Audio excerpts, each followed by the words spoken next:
안녕하세요, 런테리어 임소장입니다. 오늘은 필름 작업은 어떻게 하는지에 대한 영상을 한번 찍어보려고 합니다. 지금 MD로 시공되어 있는 여기 띠 부분을 필름으로 마감할 계획입니다. 지금 여기 보이시는 하얀색 찍어놓은 것들은 저희가 퍼티 작업을 해놓은 거고요. 퍼티 작업은 테라코에서 나오는 핸디코트 제품입니다. 저희 작업을 빨리 하기 위해서 아침에 일단 먼저 1차적으로 핸디 작업을 했는데, 요거를 왜 하냐면 목 작업을 하고 타카로 필름 부착면을 시공을 하게 되죠. 그때 핸디 작업 없이 시공을 하게 되면 표시가 납니다. 이 타카 자국이었던 자국들이 표시가 나기 때문에 그런 타카 자국들을 없애기 위해서 하는 거고요. 그리고 지금 보시면 길이가 길기 때문에 자재 특성상 접합부가 생길 수밖에 없어요. 그래서 여기 보이시는 지금 이 부분이 자재와 자재가 만나는 부분입니다. 그런 부분들 티가 안 나게 작업을 하기 위해서 저렇게 지금 시공을 해놓은 상태고, 저 부분들 면을 고르게 하기 위해서 사포질을 한번 하고 먼지를 털어내고 본딩 작업을 진행할 건데, 본딩 작업 같은 경우에는 일반적으로 뭐 수성 본드, 유성 본드 종류들을 신나에 희석을 해서 도포를 하는데, 저희는 오늘 간편하게 대웅화학에서 나오는 아티스트 고정형 스프레이를 사용을 해서 뿌려줄 겁니다. 뿌려주고 조금 말린 다음에 저희가 필름을 재단을 하고 부착하는 것까지 영상을 한번 보여드릴 거니까 한번 진행을 해보겠습니다. 여기 한번 가까이 찍어보시면 퍼티를 잡은 부분과 여기 안 잡은 기존의 원래 MD 부분에 단차가 이렇게 있습니다. 이 상태에서 바르게 되면 아무래도 필름 표면에 이 단차가 그대로 보이기 때문에 이렇게 사포로 완만하게 면을 다듬어 준다고 생각하시면 됩니다. 먼지가 많이 납니다.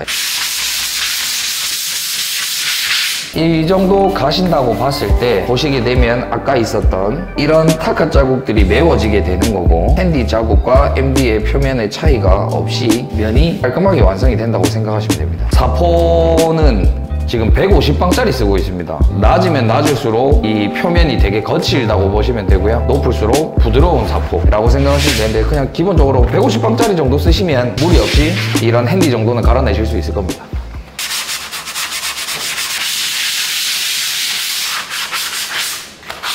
이렇게 일단 사포 작업은 다 했고, 먼지를 한번 풀어주고, 본딩 작업을 하기 전에 아래 위로는 도장 마감이기 때문에 도장면에 최대한 본드가 안 가게끔 보양 작업을 조금 하겠습니다. 너무 많이 날리지 않을 정도만 이렇게 보양 작업을 하고 이 스프레이 본드로 도포를 한번 해보겠습니다. 그리고 저희는 지금 스프레이 본드로 하지만 이렇게 저희 현장으로 고급지라고 표현을 하는데, 단면에 좁은 면을 할 때는 엣지 본드라고 또 있어요. 엣지 본드로 엣지 면을 본딩을 해주시면 되는데, 지금은 저희가 엣지 본드로 하는 게 아니기 때문에 스프레이로 이 엣지 면을 조금 고르게 도포해 주시면 됩니다.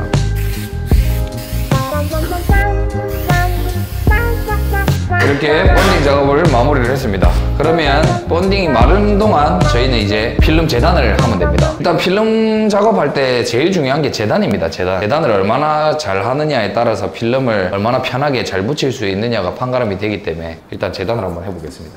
지금 사용하는 필름은 삼성 필름에서 나오는 NG2020이라는 품번의 모델입니다. 여기서부터 여기까지 지금 저희가 필름을 부착해야 되는 면이 높이 150에 가로로 6m가 조금 안 나와요. 그래서 6m로 필름을 발주를 했고, 일단 이쪽에 보시면 벽자로 재단하기 편하게 하기 위해서 이런 눈금이 다 있습니다. 이 눈금이 한 칸당 1cm, 큰 폭으로 10cm라고 기준을 보시면 되고, 저희가 필요한 건 15cm지만 20cm로 재단을 해서 나중에 절단할 수 있도록 그렇게 지금 할 계획입니다. 일단 6m를 잘라야 되기 때문에 뭐 다른 거 없습니다. 다 대고 길게 쭉쭉쭉 잘라보겠습니다. 저는 필름 전문 작업자가 아닙니다. 그래서 지금 필요한 공구가 긴 자가 있어야 되는데 없기 때문에 현장에서 MD 동가리로 바지를 해보겠습니다. 커팅. 이런 식으로 6m를 자를 겁니다.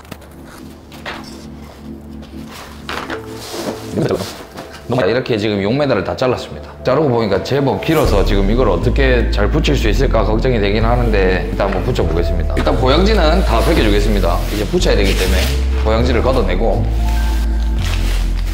보양 테이프를 제거를 했고 지금부터 붙여볼 건데, 끝면 맞추고 쭉 붙여나가는 형태로 진행하겠습니다. 그리고 붙일 때 이게 이제 필름 시공자분들이 쓰시는 양모라는 제품인데, 이걸로 눌려줘 보도록 하겠습니다. 이렇게 긴 부분에 필름을 한 번에 부착을 해야 될 경우에 필름이 이렇게 너무 많이 남는데 어떻게 해야 되냐 하시는데, 저희가 붙여야 되는 정도보다 조금 여유 있게 이렇게 풀어서 한쪽은 팔에 낍니다. 끼고 나머지를 잡고 필름을 붙여주시면 됩니다. 일단 끝면을 한번 맞춰볼게요. 그리고 아래 위는 반반씩 태우겠습니다. 지금 보시면 끝이 딱 일정하게 내려오죠. 이렇게 해서 쭉 붙여주겠습니다. 이렇게 한번 하시고 뒤에 필름지를 떼서 붙인 상태에서 떼지 마시고 이렇게 약간 45도로 들어 올리신 다음에 이 양모로 쭉 눌리시면서 붙이시면 조금 더 깨끗하게 붙을 수 있습니다. 그리고 한 번 더 쭉 떼시고 필름을 좀 더 풀어서 쭉 떼시고 나서 붙어있는 상태까지 놔두고 위에서 양모로 밀어주시면 됩니다. 쭉 이렇게 붙여주시면 됩니다. 이렇게 필름을 붙여주고 이 상태에서 각을 이제 살려줄 겁니다. 위쪽에 각을 이렇게 잡아주시고 필름 작업을 할 때는 이런 코팅 장갑보다 이런 면으로 된 면장갑이 편하거든요. 근데 일단 지금 면장갑이 없기 때문에 이렇게 반대로 끼고 면을 잡아주면 됩니다. 이렇게 면을 이 정도 잡아주시고 한쪽에도 각을 만들어야 되기 때문에 이런 뾰족한 이런 것들로 코너를 각을 살려가면서 이렇게 오는데 문제는 이런 자라거나 아니면 뭐 카드도 가능합니다. 그런 카드로 할 때 지금 여기는 붙지 않았는데 얘로 쭉 밀고 가다 보면 이 부분이 찢어지는 상황이 생길 수 있습니다. 그런 거를 조심하셔서 이렇게 눌려서 각을 살려주시면 됩니다. 이제 가장 어려운 코너 부분이 남았습니다. 길게만이 남았을 경우에는 일단 좀 짧게 먼저 잘라내고 이 부분이 제일 저도 처음에 조금 되게 어렵고 지금도 사실 헷갈릴 때도 한 번씩 있긴 한데 이럴 때는 간단하게 생각하시면 됩니다. 저희는 벽을 이쪽 면을 지금 다 붙여야 되는 상황이고 여기는 안 붙어야 되죠. 그럼 안 붙는 방향 쪽으로 일단 여유 있게 잘라주시면 됩니다. 이 코너 기준으로 해서 이렇게 잘라주시면 돼요. 그러면 어떻게 되든 나중에 다시 손을 볼 수가 있습니다. 그죠? 밑에도 마찬가지 코너를 기준으로 이렇게만 끊어주시면 어쨌든 살려 먹을 수 있습니다. 우리가 붙여야 되는 반대쪽으로 칼을 넣어주는 게 좋다는 것만 생각해 주시면 되고요. 이런 잣대를 하나 대고 저희는 이렇게 자를 겁니다. 일단 자를 겁니다. 이걸 자를 때는 이제 칼을 대고 칼을 내리는 게 아니고 칼을 같이 이렇게 내려준다고 보시면 돼요. 쭉 내려줄 겁니다. 칼을 이렇게 세워서 하면 저희가 붙어야 되는 면까지 잘릴 수 있는 확률이 높기 때문에 칼을 약간 눕혀서 잘라보겠습니다.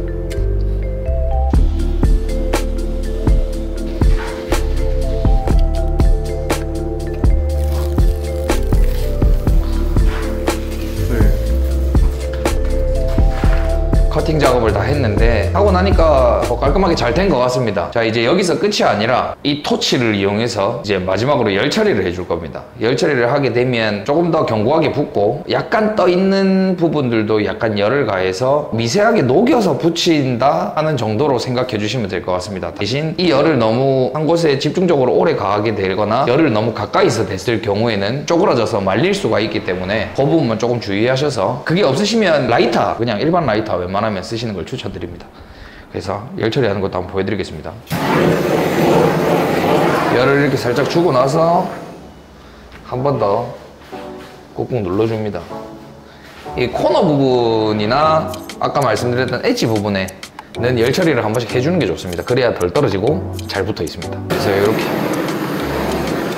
이렇게 한 번씩 정도만 열을 한 번씩 가해 주시면 지금은 우드 필름이라서 잘 안 보이는 걸 수도 있고 뭐 없는 걸 수도 있지만 일반적으로 이렇게 열을 가했을 때 기포처럼 올라오는 경우가 있을 수 있어요. 안에 이제 공기가 찬 거죠. 그럴 경우에도 이런 열 처리를 통해서 제거할 수 있는 작업이라고 보시면 되겠습니다.